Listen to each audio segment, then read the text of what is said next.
नमस्कार, मैं पंकज प्रसून। दोस्तों, क्या देश में मंदी की आहट आ रही है?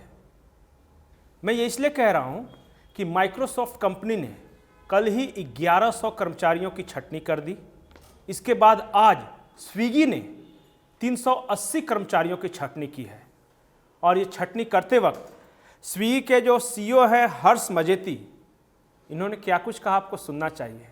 उन्होंने कहा कि कंपनी ने जो लैपटॉप अपने स्टाफ को दिया है वो रख सकते हैं, इससे उन्हें दूसरी नौकरी ढूंढने में मदद मिलेगी।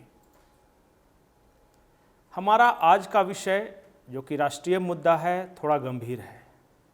गंभीर इस मायने में कि अमेरिका की एक कंपनी है फाइज़र ने अमेरिका के ही एक कोर्ट में ये लिखित रूप में दिया है कि उनकी कंपनी का जो कोरोना वैक्सीन था, जो कोविड वैक्सीन था, वो कोविड में काम ही नहीं आता था। उससे कोविड के जो वायरस थे बेअसर था उस पर।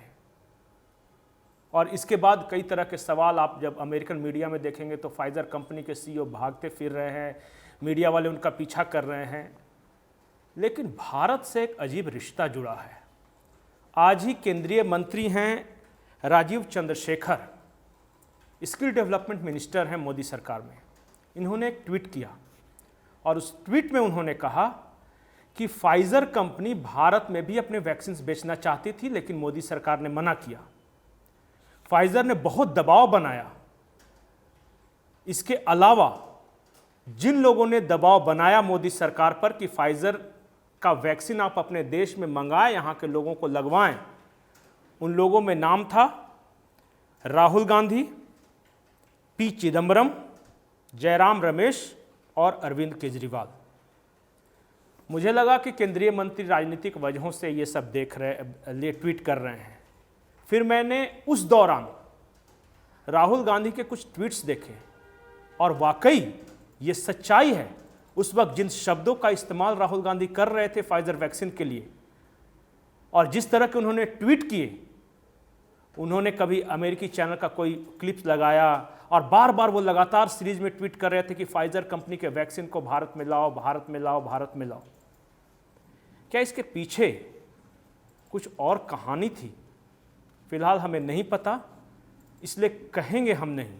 लेकिन ये सच था कि जिस फाइज़र के वैक्सीन को अमेरिकी कोर्ट ने खारिज कर दिया, वहाँ के जो रिसर्च टीम ने खारिज कर दिया, खुद कंपनी ने खारिज कर दिया, उसको भारत में मंगवाने के लिए राहुल गांधी, पी चिदम्बरम, जयराम रमेश और अरविंद केजरीवाल उन दिनों दनादन ट्वीट कर रहे थे। सरकार दबाव में थी, कोरोना तेजी से फैल रहा था, सरकार पर दबाव था कि जल्द से जल्द वैक्सीनेट किया जाए यहाँ के लोगों को। खैर, कहानी क्या है हमें नहीं पता। अब आते हैं झारखंड की ओर। झारखंड में दो कहानियां हैं। पहला सवाल है कि क्या बन्ना गुप्ता बीजेपी में शामिल होने जा रहे हैं? यह सवाल समाचार प्लस ने बन्ना गुप्ता से पूछा। उन्होंने इसका जवाब ना में नहीं दिया। बन्ना गुप्ता ने क्या कहा आप खुद सुनिए। नहीं, देखिए, अब भाजपा में जाएंगे कि कांग्रेस में रहेंगे, अभी ऊपर से वज्रपात होगा तो आप मरेंगे, हम मरेंगे, कितने लोग मरेंगे कौन जानता है। तो कल की बात कौन जानता है, ये तो भविष्य वक्ता तो मैं हूँ नहीं। तो ये थे बन्ना गुप्ता। एक दूसरी पॉलिटिकल स्टोरी है राजमहल संसदीय सीट को लेकर। आपको पता है कि दो ऐसी सीटें थी झारखंड की लोकसभा की सीटें जहां पिछली बार बीजेपी नहीं जीत सकी थी, चाईबासा और राजमहल। और राजमहल सीट को लेकर बीजेपी और एनडीए में काफ़ी मंथन चल रहा है। मैं राजमहल सीट के बारे में कुछ जानकारी देता हूं और उसके बाद मेरा एक आकलन है, आप बताइएगा कि आकलन सही है या गलत। राजमहल सीट में 6 विधानसभा क्षेत्र हैं: राजमहल, बोरियो, बरहेट, लिट्टीपाड़ा, पाकुड़ और महेशपुर। पिछले चुनाव में, जो लोकसभा चुनाव की मैं बात कर रहा हूं, विजय हांसदा को मिले थे 3,79,000 वोट्स और हेमलाल मुर्मू जो कि दूसरे नंबर पे थे, इनको मिले थे 3,38,000 वोट। यानी लगभग 41,000 वोटों से विजय हांसदा जीते थे। अब मेरा आकलन है वो मैं बताता हूं। आजसू के एक नेता हैं एमटी राजा, वो राजमहल सीट से चुनाव लड़ते रहे हैं विधानसभा क्षेत्र से और 2014 में वो राजमहल सीट से अनंत ओझा के खिलाफ लड़े थे और मात्र 700 वोट से वो हारे थे झामुमो के टिकट पे। 2019 में ऐसा आरोप है, वहां के लोग कहते हैं कि पंकज मिश्रा के कहने पर जानबूझकर एमटी राजा का वहां से टिकट काट दिया गया था और वहां से किसी दूसरे नेता को टिकट दिया गया था और वो बुरी तरह ताजुद्दीन थे, मोहम्मद ताजुद्दीन, उनको टिकट दिलवाया था और फिर आराम से अनंत ओझा जीत गए। वहाँ के स्थानीय लोग कहते हैं कि एमटी राजा ने जो भी चुनाव लड़ा है, किसी चुनाव में 50,000 से 60,000 से कम वोट नहीं लाया, 50 से 60,000 के बीच। अभी वो आजसू में है।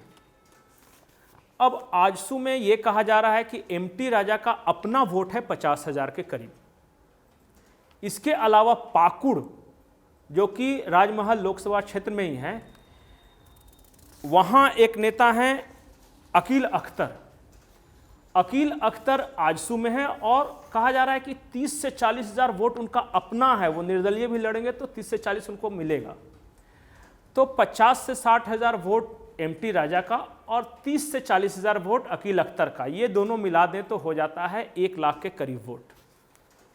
अगर जैसा कि हमें जानकारी है कि गिरिडीह से लोकसभा चुनाव नहीं लड़ना चाहते चंद्र प्रकाश चौधरी, अगर राजमहल सीट से एनडीए आजसू को दे दे और एमटी राजा वहां से उम्मीदवार बन जाए तो अकील अख्तर के 40,000 वोट और एमटी राजा के 60,000 वोट मिलके 1 लाख वोट इन दोनों का अपना है, पॉकेट। और इसके अलावा आप किसी भी चुनाव में वहां एनडीए उम्मीदवार के वोट देख ले, बीजेपी के वोट, तो जब बीजेपी के वोट कम से कम वोट भी जो मिले वो मिलाइए और 1 लाख अकील अख्तर और एमटी राजा का मिला दीजिए तो ये हो जाता है विनिंग मार्जिन। और करीब 30 से 40,000 वोट जो भी झामुमो के लोकसभा उम्मीदवार लाते रहे उससे ज्यादा हो जाता है। तो इसे आप सुझाव कहिए या जो कहिए, क्या बीजेपी या एनडीए राजमहल की लोकसभा सीट आजसू को देने के बारे में सोच सकती है क्या?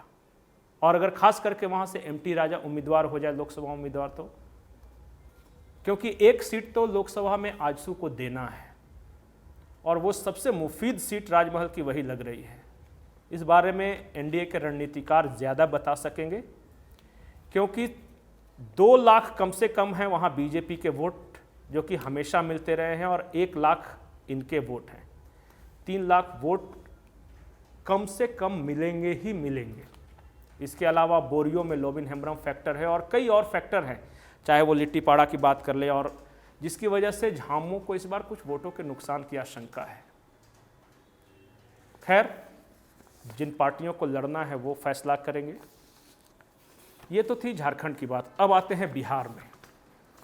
बिहार में इन दिनों मज़ेदार राजनीति चल रही है।